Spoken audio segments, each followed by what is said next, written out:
Welcome to Tonia's Kitchen, where taste and nutrition go hand in hand. Here is Tonia King. My guest today is cookbook author Helen Goh. Today we're talking about baking and the meaning of life. Thank you, Helen, for joining me today. Thank you so much for having me on. How kind. Is this your first book? My first solo book. I've been at Ottolenghi for over 10 years, and I've contributed to all the books and co-authored two.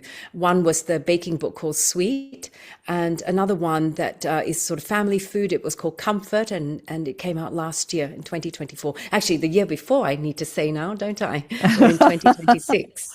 So baking seems to be the thing that really sparked your fancy for continuing in the culinary world. You know, I think it just hits that spot for me between creativity and also some structure, this idea that there's sort of a chemistry at play. I studied sciences at university before I started baking. So baking just sort of hits that spot between having some, biochemistry involved, but there's also a lot of creativity in between. Is there a certain area of baking that you prefer? Oh, gosh, I love all kinds of baking. In fact, writing the book, one of the things I discovered was savory baking and how much I enjoyed that. You know, it has all the same principles of sweet baking with flour, butter, sugar, managing all that. Well, not so much sugar, but definitely butter and flour. But it's a little more rustic, I guess. It doesn't, savory bakes don't tend to have to look as pretty as, let's say, cakes, or I guess cakes tend to be for very special occasions. So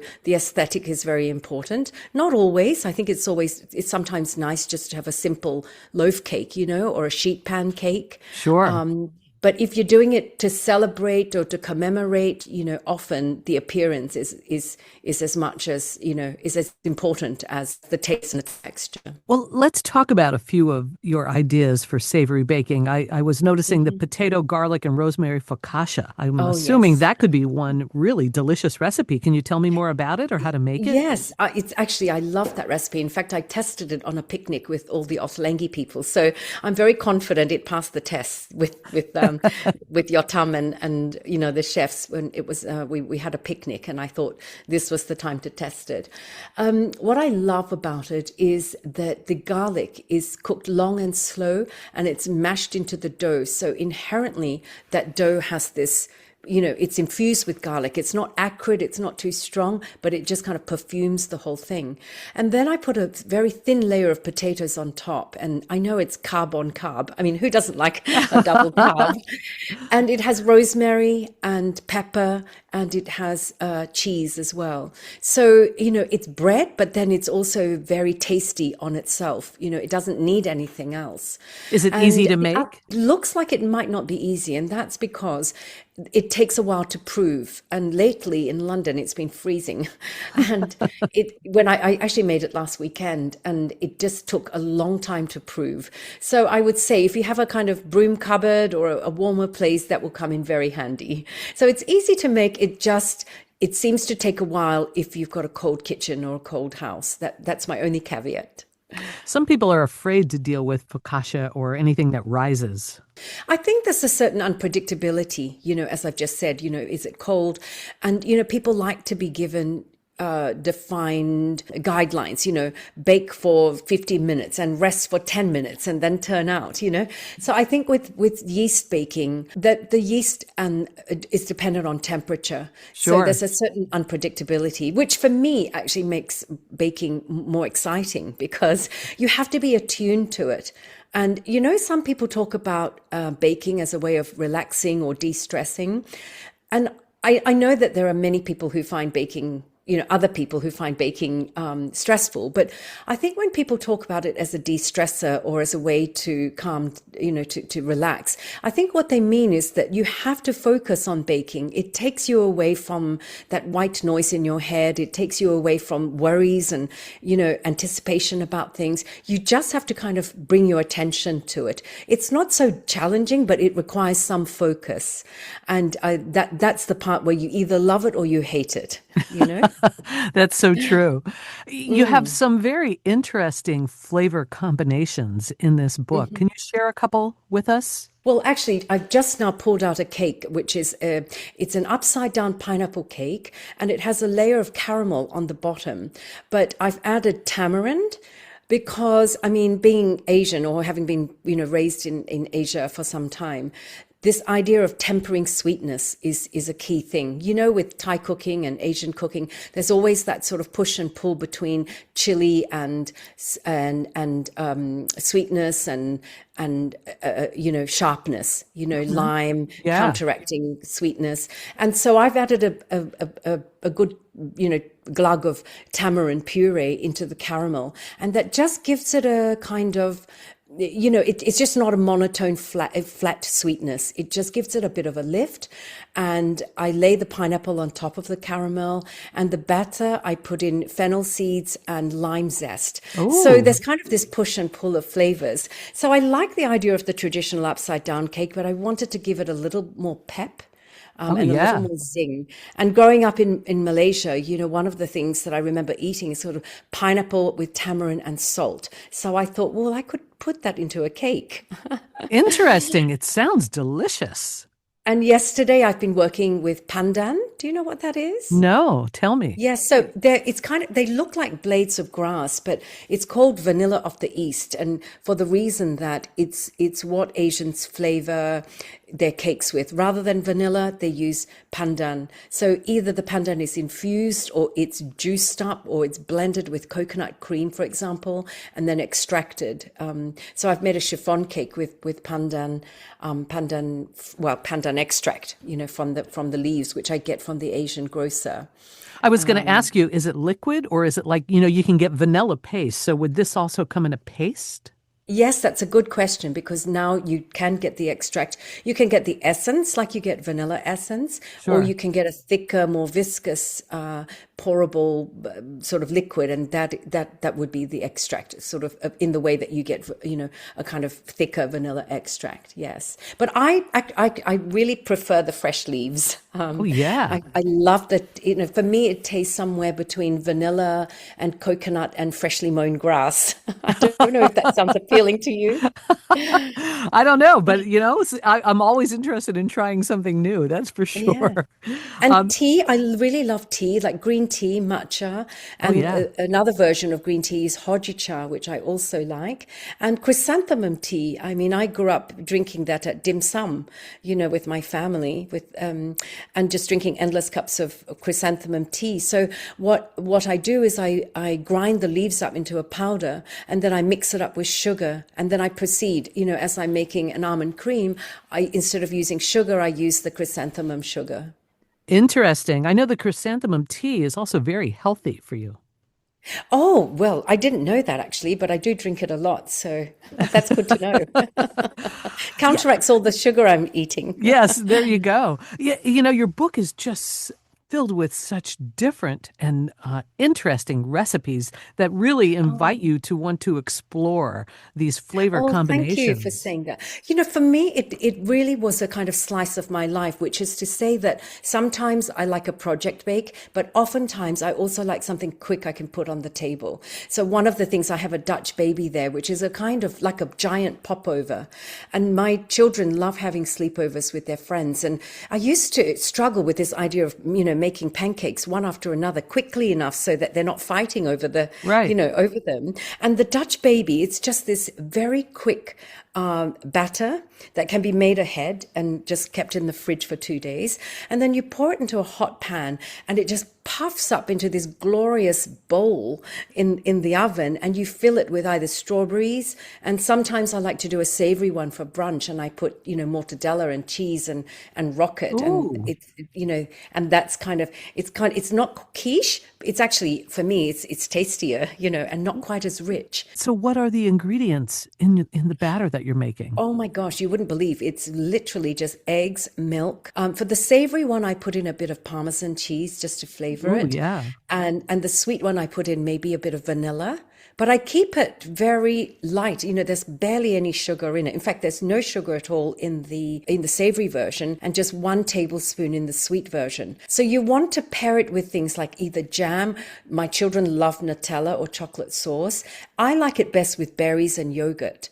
And it's just if you do it in the blender, it's honestly less than 2 minutes. And that's called a Dutch baby. Yeah, it's called a Dutch baby. It's like a giant popover. Wow. Or a giant Yorkshire pudding. And you I cook can't it in a wait to large try it. skillet. Yeah, the only tip I would give you with that is that the pan, if you have a very hot pan and a very cold batter that you've rested in the fridge, that action of putting cold batter into that hot grease pan, because you add some butter into the pan, and it goes immediately into the oven, and within 15 minutes, it's puffed up gloriously into a very helpful shape that you can kind of fill with things, either strawberries or ham and cheese. Does it deflate as soon as you take it out? It used to deflate so quickly for me. And now that I rest the batter in the fridge, it seems to hold very well. And I discovered this when I was shooting for the book, because normally I just make it and eat it, straight away. It's normally something that the kids they're impatient. So they, I wake up in the morning and they want to eat it straight away.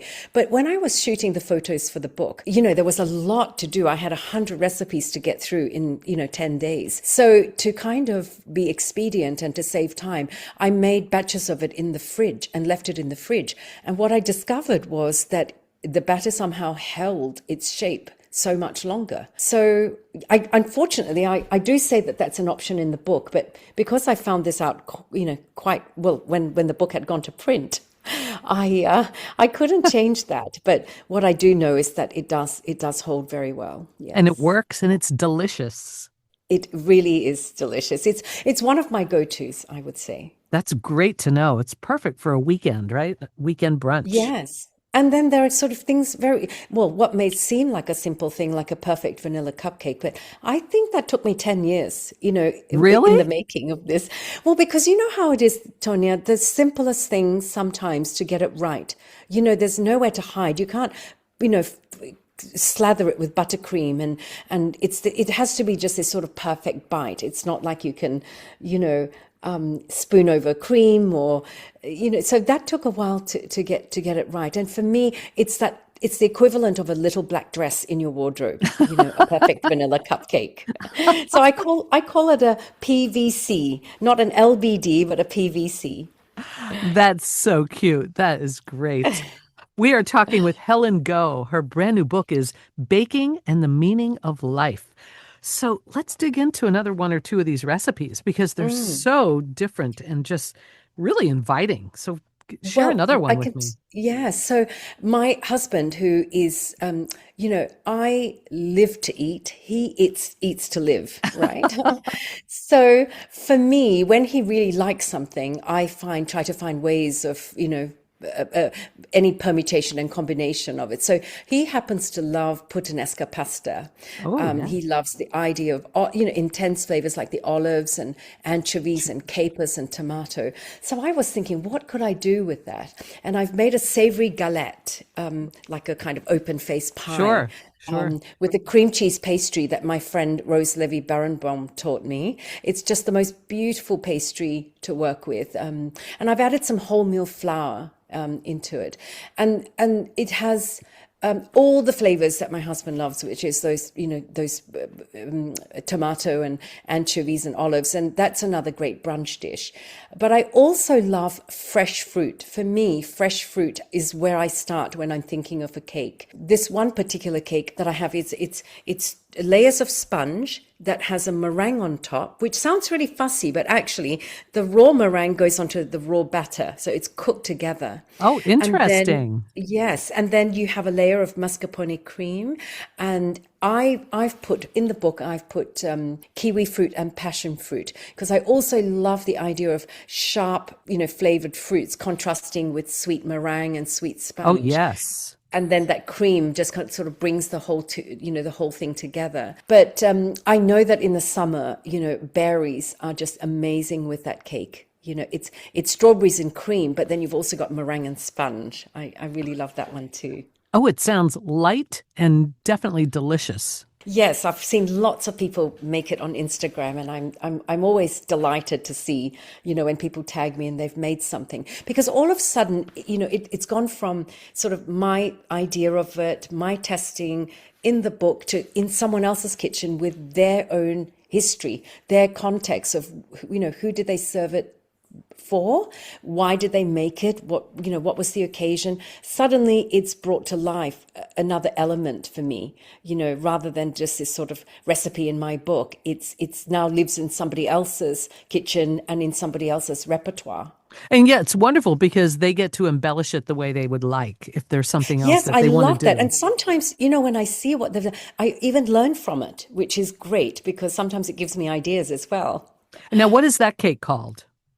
That's actually called the Matilda's cake, and that's because around the time that I was developing this cake, the Australian soccer team was sort of, they were really very close to winning, and there was this sort of frenzy in Australia where my family live of this women's soccer team being so close to winning. And the Australian colours are the green and gold, so that's how I came upon the green kiwi fruit and the gold passion fruit. And so I named the cake after that team because it was just it was very inspiring, their journey. And it also just coincided with the time that I was developing that recipe. And it just seemed perfect, to have those fruits and those colors. So that's in the book. Yes, it is. Yes. Can't wait to try that. Baking and the meaning of life. Tell me how you got the second part of the title.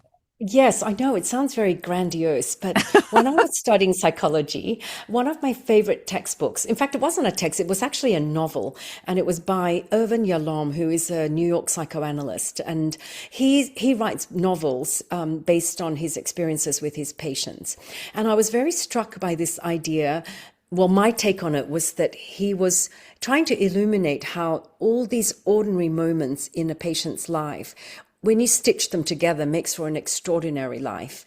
And for me, baking is this sort of very domestic thing, seemingly, that you do, that for me elevates life. And when I think of all the little things that I've baked for friends and family over the years, when I think of the context, whether it's a wedding, a cake for a wedding, or some buns that I make for Easter that, friends come over to spend Good Friday or Easter Sunday with.